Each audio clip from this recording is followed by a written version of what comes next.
Hi hello friends, welcome to the GK smart circle YouTube channel. ಈಗ ನಾವು July 14, 2024ನೇ ಸಾಲಿನ ಪ್ರಮುಖ ಪ್ರಚಲಿತ ಘಟನೆಗಳನ್ನು ಕುರಿತು ಚರ್ಚೆ ಮಾಡೋಣ. ನಿಮಗೆಲ್ಲ ಗೊತ್ತಿರಲಿ, ಪ್ರತಿದಿನ ನಾನು ಕನ್ನಡದ ಪ್ರಜಾವಾಣಿ ಸೇರಿದಂತೆ ಕನ್ನಡದ ಇತರ ಎಲ್ಲ ನ್ಯೂಸ್ ಪೇಪರ್ಗಳು, ಇಂಗ್ಲೀಷ್ನ ದಿ ಹಿಂದೂ ಮತ್ತು ಇಂಗ್ಲೀಷ್ನ ಇತರ ಎಲ್ಲ ನ್ಯೂಸ್ ಪೇಪರ್ಗಳ ಜೊತೆಗೆ ಕೇಂದ್ರ ಸರ್ಕಾರ ಪ್ರತಿದಿನ ಅಪ್ಡೇಟ್ ಮಾಡ್ತಕ್ಕಂಥ PIB ನ್ಯೂಸ್ ಪೇಪರ್ಗಳ ಪ್ರಮುಖ ಪ್ರಚಲಿತ ಘಟನೆಗಳನ್ನು ನಿಮ್ಮ ಮುಂದೆ ತರ್ತಾ ಇರ್ತೀನಿ. ಹಾಗಾದರೆ ಇವತ್ತಿನ ಕ್ವಶ್ಚನ್ ನಂಬರ್ 1 ಏನಿದೆ ಅಂತ ನೋಡೋಣ ಬನ್ನಿ. ಇತ್ತೀಚೆಗೆ ಯಾವ ದೇಶವು ಹಿಂದೂ ಮಹಾಸಾಗರದಲ್ಲಿ ಭದ್ರತೆ ಕೇಂದ್ರಿತ ದೇಶಗಳ ಗುಂಪಾಗಿರುವ ಪ್ರತಿಷ್ಠಿತ ಕೊಲಂಬೋ ಭದ್ರತಾ ಸಮಾವೇಶ, ಗಮನಿಸಿ ಕೊಲಂಬೋ ಸೆಕ್ಯೂರಿಟಿ ಕಾನ್ಕ್ಲೇವ್ ಅಂತ ಕರಿತೀವಿ, ಸೊ ಇದಕ್ಕೆ ಪೂರ್ಣ ಸದಸ್ಯತ್ವವನ್ನು ಪಡೆದುಕೊಂಡಿದೆ? ಸೊ ಆಪ್ಷನನ್ನು ಗಮನಿಸಬಹುದು. ಇದಕ್ಕೆ ಸರಿಯಾಗಿರತಕ್ಕಂಥ ಉತ್ತರ ಆಪ್ಷನ್ ನಂಬರ್ 4 ಸರಿಯಾಗಿದೆ, ಬಾಂಗ್ಲಾದೇಶ. ಗಮನಿಸಿ, ದ ಪ್ರಿಂಟ್ ನ್ಯೂಸ್ ಪೇಪರಲ್ಲಿ ಮಾಹಿತಿಯನ್ನು ಕೊಟ್ಟಿದ್ದಾರೆ. Colombo security conclave, so India ಜೊತೆಗೆ other nations officially welcome Bangladesh as 5th member. ನೋಡಿ, ಇದೀಗ ಕೊಲಂಬೋ ಸೆಕ್ಯೂರಿಟಿ ಕಾನ್ಕ್ಲೇವ್ ಅಂತ ಕರಿತೀವಿ. ಕೊಲಂಬೋ ಭದ್ರತಾ ಸಮಾವೇಶವೆಂಬುದು ಮುಖ್ಯವಾಗಿ ಇದೊಂದು ಭದ್ರತಾ ಸಮಾವೇಶವಾಗಿದೆ. ಸೊ ಈ ಒಂದು ಸಂಘಟನೆಗೆ ಇದೀಗ 5ನೇ ಸದಸ್ಯತ್ವವನ್ನು ಪಡೆದುಕೊಂಡಿರತಕ್ಕಂಥದ್ದು ಬಾಂಗ್ಲಾದೇಶ. ಭಾರತ ಸೇರಿದಂತೆ ಇದಕ್ಕೆ ಇತರೆ 4 ದೇಶಗಳು ಆಹ್ವಾನವನ್ನು ಮಾಡಿಕೊಂಡಿವೆ. ಹೆಚ್ಚಿನ ಮಾಹಿತಿಯನ್ನು ನಾವು ತಿಳ್ಕೊಳ್ಳೋಣ. ಬಾಂಗ್ಲಾದೇಶವು ಕೊಲಂಬೋ ಭದ್ರತಾ ಸಮಾವೇಶದಲ್ಲಿ 5ನೇ ಪೂರ್ಣ ಸದಸ್ಯ ರಾಷ್ಟ್ರವಾಗಿ ಸೇರಿದೆ. ಕೊಲಂಬೋ ಭದ್ರತಾ ಸಮಾವೇಶದಲ್ಲಿ ಬಾಂಗ್ಲಾದೇಶವು ಭಾರತ, ಮಾರಿಷಸ್, ಮಾಲ್ಡೀವ್ಸ್ ಮತ್ತು ಶ್ರೀಲಂಕಾದೊಂದಿಗೆ ಹೊಸ ಸದಸ್ಯನಾಗಿ ಇದೀಗ ಸೇರ್ಪಡೆಗೊಂಡಿದೆ. ಈ ಮೂಲಕ ಬಾಂಗ್ಲಾದೇಶ ಇದರೊಂದಿಗೆ 5ನೇ ಸದಸ್ಯ ಪೂರ್ಣ ದೇಶವಾಗಿದೆ. ಹಾಗಾದರೆ ಕೇಳಬಹುದು ನಿಮಗೆ, ಕೊಲಂಬೋ ಭದ್ರತಾ ಸಮಾವೇಶದ ಸದಸ್ಯ ರಾಷ್ಟ್ರಗಳು ಯಾವುವು ಅಂತಂದೇಳಿ.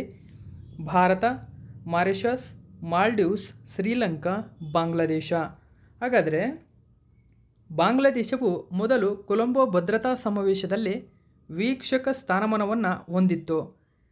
ಪ್ರಸ್ತುತ ಸೆಷಲ್ಸ್ ದೇಶ ಏನಿದೆ, ಇದು ಕೊಲಂಬೋ ಸೆಕ್ಯೂರಿಟಿ ಕಾನ್ಕ್ಲೇವ್ನಲ್ಲಿ ವೀಕ್ಷಕ ಸ್ಥಾನಮಾನವನ್ನು ಹೊಂದಿದೆ. ನೋಡಿ, ಸೆಷಲ್ಸ್ ದೇಶ. ಮಾರಿಷಸ್ CSCಯ 8ನೇ DNAS ಸಭೆಯನ್ನು ಆಯೋಜಿಸುತ್ತದೆ. ಗಮನಿಸಿ, ಸೊ ಮಾರಿಷಸ್ ಈ ವರ್ಷದ ಈ ಒಂದು ಭದ್ರತಾ ಸಮಾವೇಶವನ್ನು ನಡೆಸ್ತಾ ಇದೆ. ಅಂದರೆ ಈ ಕೊಲಂಬೋ ಸೆಕ್ಯೂರಿಟಿ ಕಾನ್ಕ್ಲೇವ್ ಏನಿದೆ, CSC ಅಂತ ಕರಿತೀವಲ್ಲ, ಸೊ ಇದರ 8ನೇ ಆವೃತ್ತಿಯನ್ನು ಯಾವ ದೇಶ ಆಯೋಜನೆ ಮಾಡಿದೆ ಅಂತ ಕೇಳಿದರೆ 2024ರಲ್ಲಿ ಮಾರಿಷಸ್ ದೇಶ ಆಯೋಜನೆ ಮಾಡಿದೆ. 8ನೇ ಆವೃತ್ತಿಯದ್ದಾಗಿದೆ ಇದು. ಸೊ ಇಲ್ಲಿ ಕೊಲಂಬೋ ಸೆಕ್ಯೂರಿಟಿ ಕಾನ್ಕ್ಲೇವ್ನ 8ನೇ ಉಪ ರಾಷ್ಟ್ರೀಯ ಭದ್ರತಾ ಸಲಹೆಗಾರರ ಮಟ್ಟದ ಸಭೆಯನ್ನು ಮಾರಿಷಸ್ ದೇಶ ವಾಸ್ತವಿಕವಾಗಿ ಆಯೋಜನೆ ಮಾಡಿದೆ. ಉಪ ರಾಷ್ಟ್ರೀಯ ಭದ್ರತಾ ಸಲಹೆಗಾರ ಪಂಕಜ್ ಕುಮಾರ್ ಸಿಂಗ್ ಸಭೆಯಲ್ಲಿ ಭಾರತವನ್ನು ಪ್ರತಿನಿಧಿಸಿದ್ದರು ಎಂಬುದು ಗಮನಿಸಬೇಕು. ಕೊಲಂಬೋ ಸೆಕ್ಯೂರಿಟಿ ಕಾನ್ಕ್ಲೇವ್ ಬಗ್ಗೆ ನಾವು ನೋಡೋದಾದರೆ, ಕೊಲಂಬೋ ಸೆಕ್ಯೂರಿಟಿ ಡೈಲಾಗ್ ಹಿಂದೂ ಮಹಾಸಾಗರದಲ್ಲಿ ಭದ್ರತೆ ಕೇಂದ್ರಿತ ದೇಶಗಳ ಗುಂಪಾಗಿದೆ. ಇದರ ಮೂಲವು 2011ರ ಭಾರತ, ಶ್ರೀಲಂಕಾ, ಮಾಲ್ಡೀವ್ಸ್ ಕಡಲ ಭದ್ರತಾ ಸಂವಾದದಲ್ಲಿದೆ. 2020ರಲ್ಲಿ ಗುಂಪನ್ನು ಕೊಲಂಬೋ ಸೆಕ್ಯೂರಿಟಿ ಕಾನ್ಕ್ಲೇವ್ ಎಂದು ಮರುನಾಮಕರಣ ಮಾಡಲಾಯಿತು ಎಂಬುದು ಗಮನಿಸಬೇಕು. ನಂತರ ಮಾರಿಷಸನ್ನು ಕೊಲಂಬೋ ಸೆಕ್ಯೂರಿಟಿ ಕಾನ್ಕ್ಲೇವ್ನ 4ನೇ ಸದಸ್ಯನನ್ನಾಗಿ ಸೇರ್ಪಡೆಗೊಳಿಸಲಾಗುತ್ತದೆ. ಮಾರ್ಚ್ 2022ರಲ್ಲಿ ಕೊಲಂಬೋ ಭದ್ರತಾ ಕಾನ್ಕ್ಲೇವ್ನ 5 ಸ್ತಂಭಗಳನ್ನು ಅಳವಡಿಸಿಕೊಳ್ಳಲಾಯಿತು.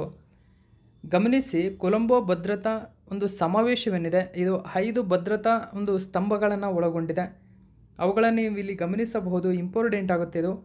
ಒಂದನೇದಾಗಿ ಸಮುದ್ರ ಸುರಕ್ಷತೆ ಮತ್ತು ಭದ್ರತೆ, ಎರಡನೇದಾಗಿ ಭಯೋತ್ಪಾದನೆ ಮತ್ತು ಮೂಲಭೂತವಾದವನ್ನು ಎದುರಿಸುವುದಾಗಿದೆ, ಮೂರನೇದಾಗಿ ಕಳ್ಳ ಸಾಗಣೆ ಮತ್ತು ಅಂತಾರಾಷ್ಟ್ರೀಯ ಸಂಘಟಿತ ಅಪರಾಧಗಳ ವಿರುದ್ಧ ಹೋರಾಡುವುದಾಗಿದೆ, ನಾಲ್ಕನೇದಾಗಿ ಸೈಬರ್ ಭದ್ರತೆ ಮತ್ತು ನಿರ್ವಾಹಕ ಮೂಲಸೌಕರ್ಯ ಮತ್ತು ತಂತ್ರಜ್ಞಾನದ ರಕ್ಷಣೆಯಾಗಿದೆ, ನಾಲ್ಕನೇದಾಗಿ ಮಾನವೀಯ ನೆರವು ಮತ್ತು ವಿಪತ್ತು ಪರಿಹಾರ.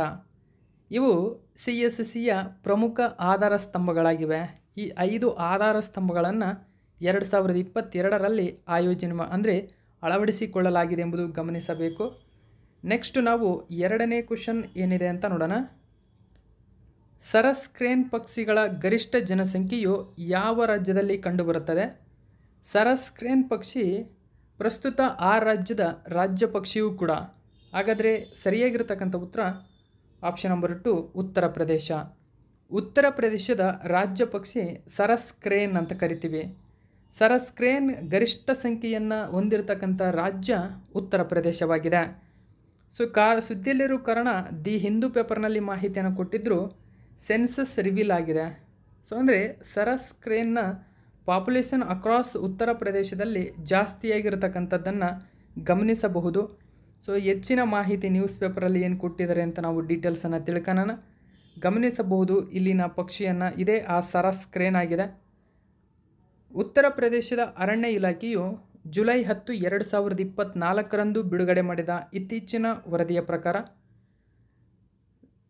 ರಾಜ್ಯದ ಪಕ್ಷಿಯಾಗಿರ್ತಕ್ಕಂಥ ಸರಸ್ ಕ್ರೇನ್ನ ಒಟ್ಟು ಜನಸಂಖ್ಯೆ 19,918ಕ್ಕೆ ಏರಿಕೆಯಾಗಿದೆ.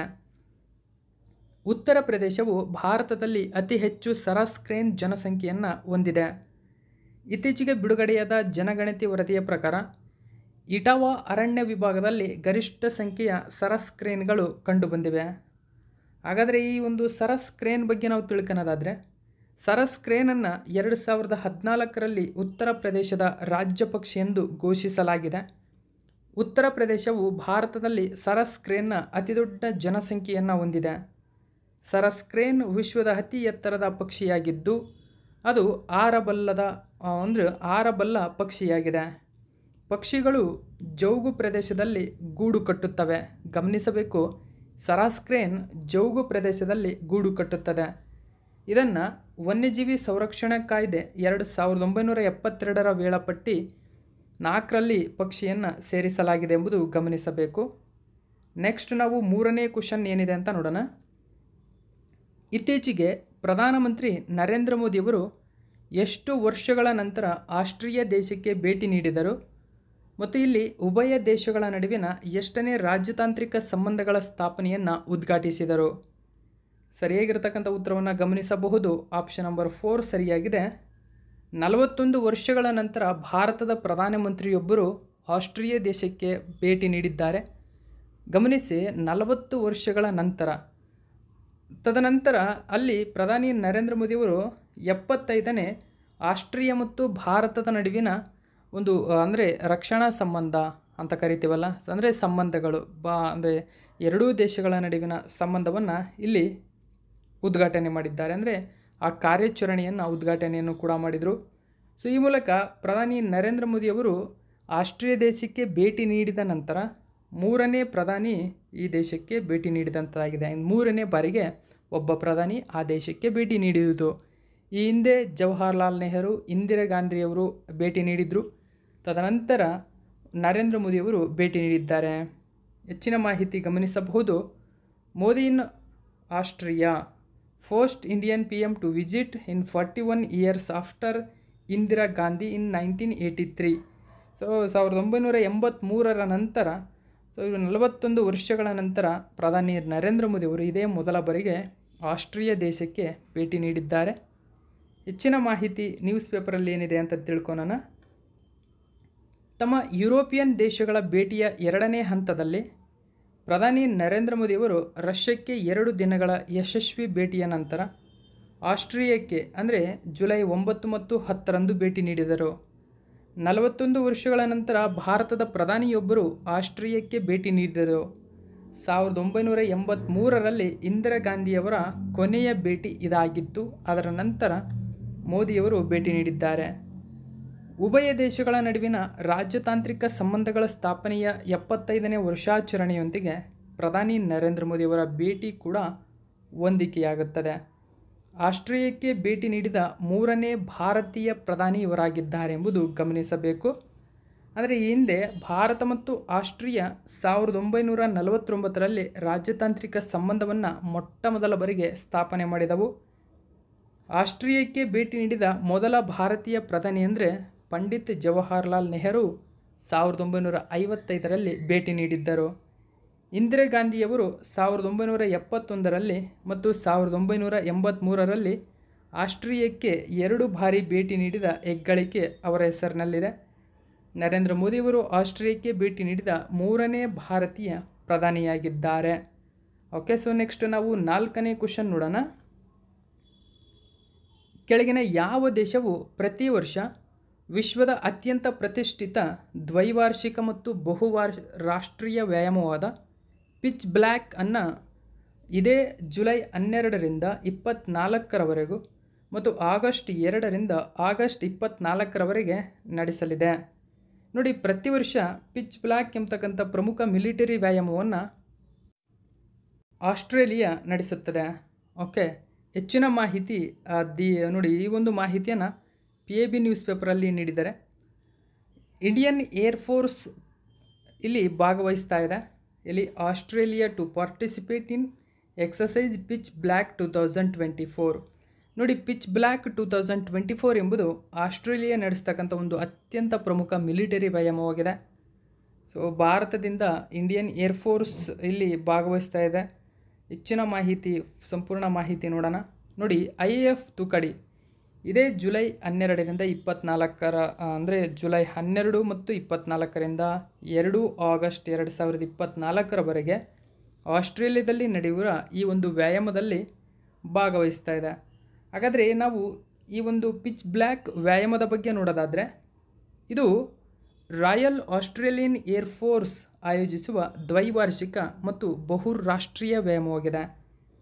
ಜನನಿಬಿಡ ಪ್ರದೇಶಗಳ ಮೇಲೆ ರಾತ್ರಿಯ ಸಮಯದಲ್ಲಿ ಹಾರಾಟಕ್ಕೆ ಒತ್ತು ನೀಡುವುದರಿಂದ ಪಿಚ್ ಬ್ಲ್ಯಾಕ್ ಎಂಬ ಹೆಸರು ಬಂದಿದೆ. ಗಮನಿಸಬಹುದು, ಜನನಿಬಿಡ ಪ್ರದೇಶಗಳ ಮೇಲೆ ರಾತ್ರಿಯ ಸಮಯದಲ್ಲಿ ಹಾರಾಟಕ್ಕೆ ಒತ್ತು ನೀಡುವುದರಿಂದ ಈ ಹೆಸರು ಬಂದಿದೆ.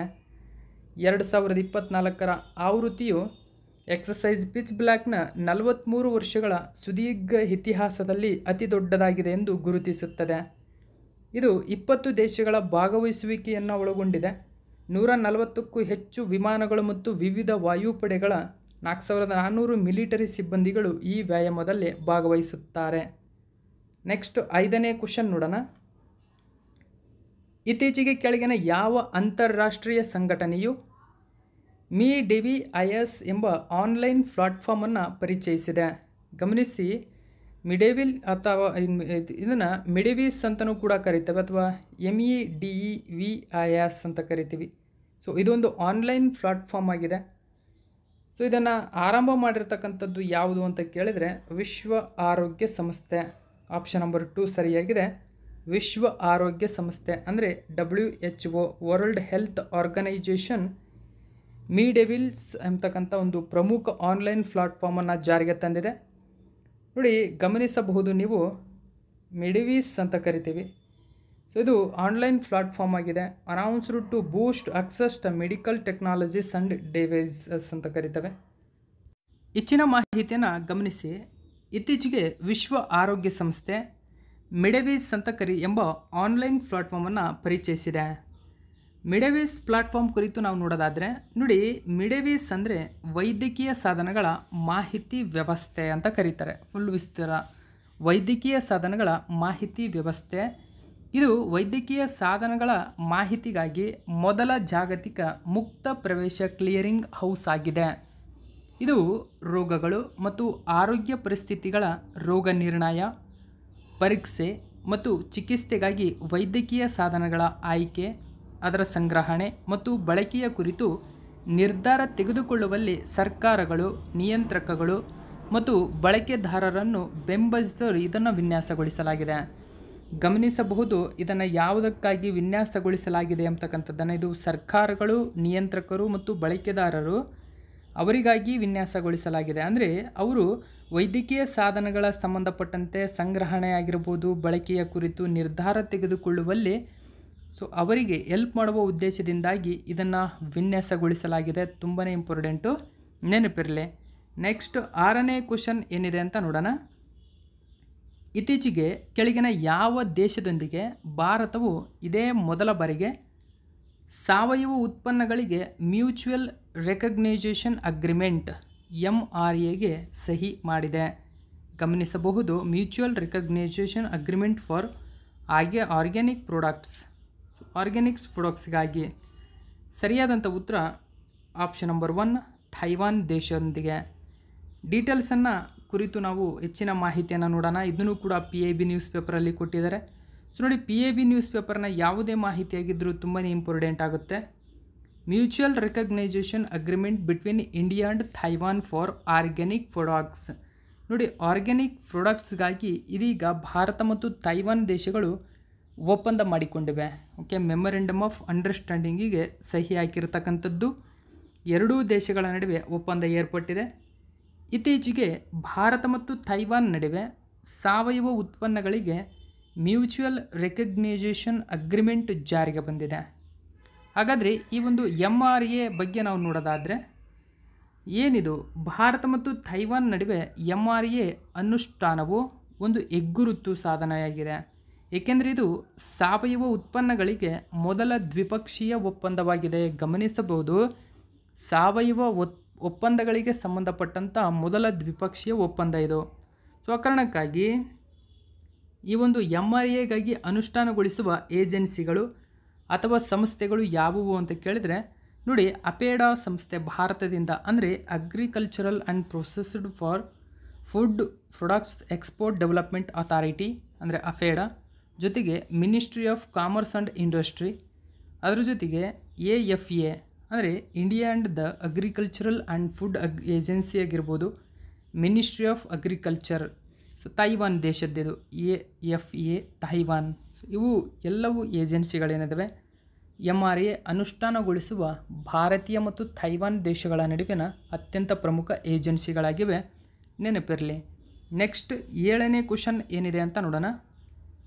ಇತ್ತೀಚೆಗೆ ಕೆಳಗಿನ ಯಾವ ರಾಜ್ಯ ಸರ್ಕಾರವು ವಿದ್ಯಾರ್ಥಿಗಳ ಸಾಮರ್ಥ್ಯವನ್ನು ಸುಧಾರಿಸಲು ನಾವು ಮನುಜರು ಕಾರ್ಯಕ್ರಮವನ್ನು ಜಾರಿಗೆ ತರಲು ಆದೇಶಿಸಿದೆ? ನೋಡಿ, ನಾವು ಮನುಜರು ಪ್ರೋಗ್ರಾಮ್, ಸರಿಯಾದಂಥ ಉತ್ತರ ನಮ್ಮ ಕರ್ನಾಟಕ ಸರ್ಕಾರ. ಈ ಒಂದು ಮಾಹಿತಿಯನ್ನು ದಿ ಹಿಂದೂ ಪೇಪರ್ನಲ್ಲಿ ಕೊಟ್ಟಿದ್ದರು. Karnataka government set to begin Naavu Manujaru programme is schools to inculcate social harmony and constitutional value among childrens. So ಇಲ್ಲಿ ಅಂದರೆ ಮಕ್ಕಳಿಗೆ ಸಂಪೂರ್ಣ ಮಾಹಿತಿಯನ್ನು ಒದಗಿಸುವ ಉದ್ದೇಶದಿಂದ ಈ ಪ್ರಮುಖ ಯೋಜನೆಯನ್ನು ಕರ್ನಾಟಕ ಸರ್ಕಾರ ಹಮ್ಮಿಕೊಂಡಿದೆ. ಕರ್ನಾಟಕ ಸರ್ಕಾರವು ಈ ಶೈಕ್ಷಣಿಕ ವರ್ಷದಲ್ಲಿ ನಾವು ಮನುಜರು ಕಾರ್ಯಕ್ರಮವನ್ನು ಜಾರಿಗೆ ತರಲು ಆದೇಶ ನೀಡಿದೆ. ಇದರ ಉದ್ದೇಶವೇನು ಹಾಗಾದರೆ, ಸ್ವತಂತ್ರವಾಗಿ ಮತ್ತು ತರ್ಕಬದ್ಧವಾಗಿ ಯೋಚಿಸುವ ಮತ್ತು ಪ್ರತಿ ಸಮಸ್ಯೆಯ ಸಾಧಕ ಬಾಧಕಗಳನ್ನು ಅರ್ಥ ಮಾಡಿಕೊಳ್ಳುವ ವಿದ್ಯಾರ್ಥಿಗಳ ಸಾಮರ್ಥ್ಯವನ್ನು ಸುಧಾರಿಸುವುದು ಇದರ ಪ್ರಮುಖ ಉದ್ದೇಶವಾಗಿದೆ. ಇದು ವಿದ್ಯಾರ್ಥಿಗಳ ಸರ್ವಾಂಗೀಣ ಅಭಿವೃದ್ಧಿಗೂ ಸಹಕಾರಿಯಾಗಲಿದೆ. ಗಮನಿಸಬಹುದು, ಸ್ವತಂತ್ರವಾಗಿ ಮತ್ತು ತರ್ಕಬದ್ಧವಾಗಿ ಯೋಚಿಸುವ, ಸಮಸ್ಯೆಯನ್ನು ಬಗೆಹರಿಸುವ ಸಾಮರ್ಥ್ಯವನ್ನು ವಿದ್ಯಾರ್ಥಿಗಳಲ್ಲಿ ವೃದ್ಧಿಸುವುದು ಇದರ ಪ್ರಮುಖ ಉದ್ದೇಶ. ರಾಜ್ಯದ ಎಲ್ಲ ಸರ್ಕಾರಿ ಅನುದಾನಿತ ಮತ್ತು ಅನುದಾನ ರಹಿತ ಪ್ರಾಥಮಿಕ ಮತ್ತು ಪ್ರೌಢಶಾಲೆಗಳಲ್ಲಿ ಇದನ್ನು ಅಳವಡಿಸಲಾಗಿದೆ. ಈ ಕಾರ್ಯಕ್ರಮದ ಅನುಷ್ಠಾನವು ವಾರಕ್ಕೆ 2 ಗಂಟೆಗಳ ಕಾಲ ಚರ್ಚೆಗಳು ಮತ್ತು ಸಂವಾದಗಳನ್ನು ಒಳಗೊಂಡಿರುತ್ತದೆ. ನೆಕ್ಸ್ಟ್ 8ನೇ ಕ್ವಶನ್ ನೋಡೋಣ. 3 ಹವಾಮಾನ ಉಪಗ್ರಹಗಳನ್ನು ಹೊತ್ತು ಉಡಾವಣೆಯಾದ ಸ್ವಲ್ಪ ಸಮಯದ ನಂತರದಲ್ಲಿ ವಿಫಲವಾದ ಚೀನಾದ ರಾಕೆಟ್ನ ಹೆಸರೇನು? ಸೊ ಸರಿಯಾಗಿರತಕ್ಕಂಥ ಉತ್ತರ ಆಪ್ಷನ್ ನಂಬರ್ 2, ಹೈಪರ್ಬೋಲಾ 1. ನೋಡಿ, ಹೈಪರ್ಬೋಲಾ 1 ಎಂಬುದು ಚೀನಾ ದೇಶ ಇತ್ತೀಚೆಗೆ ಉಡಾವಣೆ ಮಾಡಿರ್ತಕ್ಕಂಥ ಉಪಗ್ರಹವಾಗಿದೆ. ಇದು 3 ಹವಾಮಾನ ಉಪಗ್ರಹಗಳು, ಅಂದರೆ ಕ್ಲೈಮೇಟ್ಗೆ ಸಂಬಂಧಪಟ್ಟಂತಹ ಅಥವಾ ವೆದರಿಗೆ ಸಂಬಂಧಪಟ್ಟಂಥ ಸ್ಯಾಟಲೈಟ್ಗಳು. ಈ ಸ್ಯಾಟಲೈಟ್ಗಳನ್ನು ಹೊತ್ತು ಉಡಾವಣೆಯಾಗಿರತಕ್ಕಂಥ ಸ್ವಲ್ಪ ಸಮಯದಲ್ಲಿ ವಿಫಲವಾಗಿ ಸಂಪೂರ್ಣವಾಗಿ ನಾಶವಾಗಿದೆ. ಸೊ ಇದು ಚೀನಾದ ಪ್ರಮುಖ ಒಂದು ರಾಕೆಟ್ ಆಗಿತ್ತು ಹೈಪರ್ಬೋಲಾ 1 ಎಂಬುದು. ಇದು 3 ಹವಾಮಾನ ಉಪಗ್ರಹಗಳನ್ನು ಹೊತ್ತು ಉಡಾವಣೆಯಾಗಿತ್ತು. ಸೊ ಗಮನಿಸಬಹುದು, ಚೀನಾಸ್ ಐಸ್ಪೇಸ್ ಅಂತ ಕರಿತೀವಿ. China's iSpace rocket fail soon after launch. So ಇಲ್ಲಿ 3 ವೆದರ್ ಸ್ಯಾಟಲೈಟ್ಗಳು ಲಾಸ್ ಆಗಿರತಕ್ಕಂಥದ್ದನ್ನು ನೀವಿಲ್ಲಿ ಗಮನಿಸಬಹುದು. Losing 3 weather satellites. ಸೊ ಚೀನಾದ ಹೈ ಸ್ಪೇಸ್ ರಾಕೆಟ್ ಆಗಿದ್ವು ಇವು. ಓಕೆ ನೋಡಿ, ಹೈಪರ್ಬೋಲಾ 1 ಎಂಬುದು ಚೀನಿ ಸ್ಮಾರ್ಟ್ ಆಫ್ ಆಗಿರತಕ್ಕಂಥ ಐಸ್ಪೇಸ್ ನಿರ್ಮಿತದ 24 ಮೀಟರ್ ಎತ್ತರದ ಘನ ಇಂಧನ ರಾಕೆಟ್ ಆಗಿತ್ತು. ಚೀನಾ ದೇಶದಲ್ಲಿ ಕಂಡುಬರುವ ಗೋಬಿ ಮರುಭೂಮಿ, ಇದು ತುಂಬ ಇಂಪಾರ್ಟೆಂಟ್ ನೋಡಿ, ಗಮನಿಸಿ. ಚೀನಾದ ಗೋಬಿ ಮರುಭೂಮಿಯಲ್ಲಿರುವ ಜಿಯೋಕ್ವಾನ್ ಉಪಗ್ರಹ ಉಡಾವಣಾ ಕೇಂದ್ರದಿಂದ ರಾಕೆಟನ್ನು ಉಡಾವಣೆ ಮಾಡಲಾಗಿತ್ತು. ರಾಕೆಟ್ನ ಮೊದಲ 2ನೇ ಮತ್ತು 3ನೇ ಹಂತಗಳು ಸಾಮಾನ್ಯವಾಗಿ ಹಾರಿ ಹೋದರೂ ಸಹ 4ನೇ ಹಂತವು ಅಸಂಗತತೆಯನ್ನು ಅನುಭವಿಸಿತು. ಇದರ ಪರಿಣಾಮವಾಗಿ ಮಿಷನ್ ವಿಫಲವಾಯಿತು. ಜಾಗತಿಕ ಹವಾಮಾನ ಮುನ್ಸೂಚನೆ ಮತ್ತು ಭೂಕಂಪದ ಮುನ್ಸೂಚನೆಗಾಗಿ 3 ಉಪಗ್ರಹಗಳನ್ನು ಕಕ್ಷೆಗೆ ಸೇರಿಸುವ ಗುರಿಯನ್ನು ಈ ಮಿಷನ್ ಹೊಂದಿತ್ತು. ನೆಕ್ಸ್ಟ್ 9ನೇ ಕ್ವೆಶ್ಚನ್ ನೋಡೋಣ. ಇತ್ತೀಚೆಗೆ ಕೇಂದ್ರ ಸರ್ಕಾರ ಬಿಡುಗಡೆ ಮಾಡಿದ ವರದಿಯ ಪ್ರಕಾರ ಭಾರತದಲ್ಲಿ ಕೆಳಗಿನ ಯಾವ 5 ರಾಜ್ಯಗಳು ಅಥವಾ ಕೇಂದ್ರಾಡಳಿತ ಪ್ರದೇಶಗಳು ಫಲವತ್ತತೆ ದರ ನೋಡಿ ತುಂಬಾ ಇಂಪಾರ್ಟೆಂಟ್ ಆಗುತ್ತೆ, ಫರ್ಟಿಲಿಟಿ ರೇಟ್ ಅಂತ ಕರೀತಾರೆ. ಓಕೆ, ಫಲವತ್ತತೆ ದರ ಅಥವಾ ಫರ್ಟಿಲಿಟಿ ರೇಟ್ನಲ್ಲಿ 2.1 ಇನ್ನೂ ಸಾಧಿಸಿಲ್ಲ ಎಂದು ವರದಿ ಮಾಡಿದೆ. ನೋಡಿ, ಕೇಂದ್ರ ಸರ್ಕಾರ ಇದೀಗ ವರದಿಯನ್ನು ಬಿಡುಗಡೆ ಮಾಡಿದೆ. ಯಾವ ರಾಜ್ಯಗಳು ಫರ್ಟಿಲಿಟಿ ರೇಟ್ ಅಥವಾ ಫಲವತ್ತತೆ ದರದಲ್ಲಿ 2.1 ಸಾಧನೆ ಮಾಡಿವೆ. ಸೊ 2.1 ಸಾಧನೆ ಮಾಡಲಿಲ್ಲದ ರಾಜ್ಯಗಳು ಯಾವುವು ಅಂತ ಕೇಳ್ತಾರೆ. ಸರಿಯಾಗಿರ್ತಕ್ಕಂಥ ಉತ್ತರ ಆಪ್ಷನ್ ನಂಬರ್ 1 ಸರಿಯಾಗಿದೆ. ಗಮನಿಸಬಹುದು, ಬಿಹಾರ, ಉತ್ತರ ಪ್ರದೇಶ, ಜಾರ್ಖಂಡ್, ಮೇಘಾಲಯ, ಮಣಿಪುರ ಈ ರಾಜ್ಯಗಳು ಅಚೀವ್ ಮಾಡಿಲ್ಲ ಸ್ನೇಹಿತರೆ ಫರ್ಟಿಲಿಟಿ ರೇಟ್ಗೆ ಸಂಬಂಧಪಟ್ಟಂತೆ. ಇಲ್ಲಿ ಮುಖ್ಯವಾಗಿ ಬಿಹಾರ ಮತ್ತು ಉತ್ತರ ಪ್ರದೇಶ ಇದರಿಂದ ಹಿಂದೆ ಉಳಿದಿರತಕ್ಕಂಥದ್ದನ್ನು ಗಮನಿಸಬಹುದು. ಸೊ ಭಾರತದಲ್ಲಿ ಪ್ರಮುಖವಾಗಿ ಇಂಡಿಯಾಸ್ ಫರ್ಟಿಲಿಟಿ ರೇಟ್ ಏನಿದೆ 31 ಸ್ಟೇಟ್ ಆರ್ ಯೂನಿಯನ್ ಟೆರಿಟರಿಗಳಲ್ಲಿ ಟಾರ್ಗೆಟ್ ಮಾಡಿತ್ತು. ಇಲ್ಲಿ ಬಿಹಾರ ಮತ್ತು UP ಇಲ್ಲಿ ಲೆಗ್ ಬಿಹೈಂಡ್ ಆಗಿರತಕ್ಕಂಥದ್ದನ್ನು ಗಮನಿಸಬಹುದು. ಹೆಚ್ಚಿನ ಮಾಹಿತಿ ನಾವು ನೋಡೋಣ ನ್ಯೂಸ್ ಪೇಪರಲ್ಲಿ ಏನಿದೆ ಅಂತ. ಭಾರತದಲ್ಲಿನ 36 ರಾಜ್ಯ ಅಥವಾ ಅದರಲ್ಲಿರ್ತಕ್ಕಂಥ ಕೇಂದ್ರಾಡಳಿತ ಪ್ರದೇಶಗಳಲ್ಲಿ 31 ರಾಜ್ಯಗಳು ಟೋಟಲ್ ಆಗಿ ಹೇಳ್ತಾ ಇರೋದಲ್ಲಿ ಮತ್ತು ಕೇಂದ್ರಾಡಳಿತ ಪ್ರದೇಶಗಳು 2.1 ಫಲವತ್ತತೆ ದರವನ್ನು ಸಾಧಿಸಿವೆ ಎಂದು ವರದಿ ಮಾಡಿದೆ. ಇದರಲ್ಲಿ ಬಿಹಾರ, ಉತ್ತರ ಪ್ರದೇಶ, ಜಾರ್ಖಂಡ್, ಮೇಘಾಲಯ, ಮಣಿಪುರ ಇನ್ನೂ ಅಪೇಕ್ಷಿತ ಫಲವತ್ತತೆಯ ದರವನ್ನು ಸಾಧಿಸಿಲ್ಲ. ಸೊ ಈ ಒಂದು ಮಾಹಿತಿ ನ್ಯೂಸ್ ಪೇಪರಲ್ಲಿ ಕೊಟ್ಟಿದ್ದರು. ಇಲ್ಲಿ 2 ಮಕ್ಕಳು ನೀತಿ ಅಂದರೆ 2 ಚೈಲ್ಡ್ ಪಾಲಿಸಿ ಇರುವ ರಾಜ್ಯಗಳು ಯಾವುವು ಅಂತ ಕರೀತಾರೆ. ಕೇಳಿದರೆ ಆಂಧ್ರ ಪ್ರದೇಶ, ತೆಲಂಗಾಣ, ಅಸ್ಸಾಂ, ಗುಜರಾತ್, ಒಡಿಸ್ಸಾ, ರಾಜಸ್ಥಾನ, ಉತ್ತರಾಖಂಡ, ಮಹಾರಾಷ್ಟ್ರ ಇವು 2 ಚೈಲ್ಡ್ ಪಾಲಿಸಿ ಅಥವಾ 2 ಮಕ್ಕಳ ನೀತಿಯನ್ನು ಜಾರಿಗೆ ತಂದಿರತಕ್ಕಂಥ ಭಾರತೀಯ ರಾಜ್ಯಗಳಾಗಿವೆ. ಅದೇ ನೋಡಿ, ಮಕ್ಕಳ ನಿಯಂತ್ರಣ ಅಥವಾ ಜನಸಂಖ್ಯೆ ನಿಯಂತ್ರಣ ಅಂದರೆ ಜುಲೈ 11 ನಾವು ವಿಶ್ವ ಜನಸಂಖ್ಯಾ ದಿನವನ್ನಾಗಿ ಆಚರಣೆ ಮಾಡಿದ್ವಿ. ಸೊ ಆ ಒಂದು ಸಂದರ್ಭದಲ್ಲಿ ರಾಷ್ಟ್ರದಲ್ಲಿ ಈ ಒಂದು ಜನಸಂಖ್ಯೆ ನಿಯಂತ್ರಣಕ್ಕೆ ಸಂಬಂಧಪಟ್ಟಂತೆ 2 ಮಕ್ಕಳ ನೀತಿ ಅಂದರೆ 2 ಮಕ್ಕಳು ಆದಂಥ ಅಂದರೆ 2 ಮಕ್ಕಳು ಬಿಟ್ಟು 3ನೇ ಮಗು ಆಗಿತ್ತಂಥ ತಂದೆಗೆ ಯಾವುದೇ ರೀತಿಯ ಅಂದರೆ ಅವರಿಗೆ ಅನುಕಂಪದ ಆಧಾರದ ಮೇಲೆ ತಂದೆ ಸತ್ತಾಗ ತಂದೆಗೆ ಏನಾದರೂ ಗೌರ್ನಮೆಂಟ್ ನೌಕರಿ ಇದ್ದರೆ ಸೊ ಅನುಕಂಪದ ಆಧಾರದ ಮೇಲೆ ಕೊಡ್ತಕ್ಕಂಥ ನೌಕರಿ ಅವರಿಗೆ ಸಿಗುವುದಿಲ್ಲ. ಸೊ ಈ ರಾಜ್ಯಗಳಲ್ಲಿ ಅಂದರೆ 2 ಮಕ್ಕಳು ನೀತಿ ಇರತಕ್ಕಂಥ ರಾಜ್ಯಗಳಲ್ಲಿ ಇದು ಅಪ್ಲೈ ಆಗುತ್ತೆ, ಗಮನಿಸಬೇಕು ಇದನ್ನು ಕೂಡ. ನೆಕ್ಸ್ಟ್ 10ನೇ ಕ್ವೆಶ್ಚನ್ ನೋಡೋಣ. ಇತ್ತೀಚೆಗೆ ಬಿಡುಗಡೆಯಾದ ವರದಿಯ ಪ್ರಕಾರ ಕೆಳಗಿನ ಯಾವ ರಾಜ್ಯದಲ್ಲಿ ಅತಿ ಹೆಚ್ಚು ಬಾಲ್ಯ ವಿವಾಹಗಳು ವರದಿಯಾಗಿವೆ? ಸರಿಯಾಗಿರ್ತಕ್ಕಂಥ ಉತ್ತರ ತಮಿಳುನಾಡು. ಆಪ್ಷನ್ ನಂಬರ್ 2 ಸರಿಯಾಗಿದೆ. ನೋಡಿ, ಬಾಲ್ಯ ವಿವಾಹದಲ್ಲಿ ಕರ್ನಾಟಕ ದೇಶದಲ್ಲೇ 2ನೇ ಸ್ಥಾನದಲ್ಲಿರ್ತಕ್ಕಂಥದ್ದನ್ನು ಗಮನಿಸಬೇಕು. ತಮಿಳುನಾಡು ನಂಬರ್ 1 ಸ್ಥಾನದಲ್ಲಿದೆ. ನಂತರದ ಸ್ಥಾನದಲ್ಲಿ ಇರತಕ್ಕಂಥದ್ದನ್ನು ನೀವು ಟಾಪ್ 5 ರಾಜ್ಯಗಳನ್ನು ಗಮನಿಸಿ. ತಮಿಳುನಾಡು ಭಾರತದಲ್ಲಿ ಅತಿ ಹೆಚ್ಚು ಬಾಲ್ಯ ವಿವಾಹಕ್ಕೆ ಸಂಬಂಧಪಟ್ಟಿದೆ. 2ನೇ ಸ್ಥಾನದಲ್ಲಿ ನಮ್ಮ ಕರ್ನಾಟಕ ಇದೆ. 3ನೇ ಸ್ಥಾನದಲ್ಲಿ ಪಶ್ಚಿಮ ಬಂಗಾಳ, ತದನಂತರ ಸ್ಥಾನದಲ್ಲಿ ತೆಲಂಗಾಣ, ಆಂಧ್ರ ಪ್ರದೇಶ ಇದೆ. ಕಳೆದ 3 ವರ್ಷಗಳ ಅಂಕಿಅಂಶಗಳನ್ನು ಆಧರಿಸಿ ಇದನ್ನು ಬಿಡುಗಡೆ ಮಾಡಲಾಗಿತ್ತು. ಸೊ ಎಲ್ಲ ಪಾಯಿಂಟ್ಗಳು ಕೂಡ ಇಂಪಾರ್ಟೆಂಟ್ ಆಗುತ್ತೆ, ಗಮನದಲ್ಲಿರಲಿ. ಬಾಲ್ಯ ವಿವಾಹ ನಿಷೇಧ ಕಾಯ್ದೆ 2006ರ ಅಡಿಯಲ್ಲಿ ಇಂತಹ ಒಂದು ಮದುವೆಗಳನ್ನು ನಿಷೇಧ ಮಾಡುತ್ತದೆ ಎಂಬುದು ಗಮನಿಸಬೇಕು. ಬಾಲ್ಯ ವಿವಾಹ ನಿಷೇಧ ಕಾಯ್ದೆ 2006ರಲ್ಲಿ ಜಾರಿಗೆ ಬಂದಿದೆ. ನೆಕ್ಸ್ಟ್ 11ನೇ ಕ್ವೆಶ್ಚನ್ ನೋಡಿ.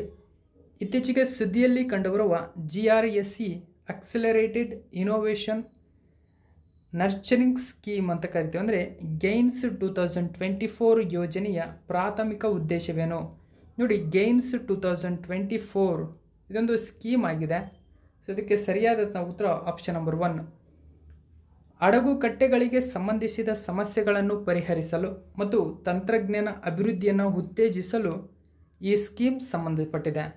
ನೋಡಿ, ಗೈನ್ಸ್ 2024 ಎಂಬತಕ್ಕಂಥ ಸ್ಕೀಮ್ ಹಡಗುಕಟ್ಟೆಗಳು ಎಲ್ಲೆಲ್ಲಿರ್ತವೆ. ಸೊ ಈ ಹಡಗುಕಟ್ಟೆ ಅಂದರೆ ಹಡಗು ಇರತಕ್ಕಂಥ ಕೇಂದ್ರಗಳು, ಹಡಗು ನಿಲ್ತಕ್ಕಂಥ ಕೇಂದ್ರಗಳು. ಸೊ ಈ ಕೇಂದ್ರಗಳಲ್ಲಿ ಸಮಸ್ಯೆಗೆ ಸಂಬಂಧಪಟ್ಟಂತಹ ಪರಿಹಾರ ಮತ್ತು ತಂತ್ರಜ್ಞಾನವನ್ನು ಅಭಿವೃದ್ಧಿಪಡಿಸಲು ಇದನ್ನು ಉತ್ತೇಜಿಸಲಾಗಿದೆ.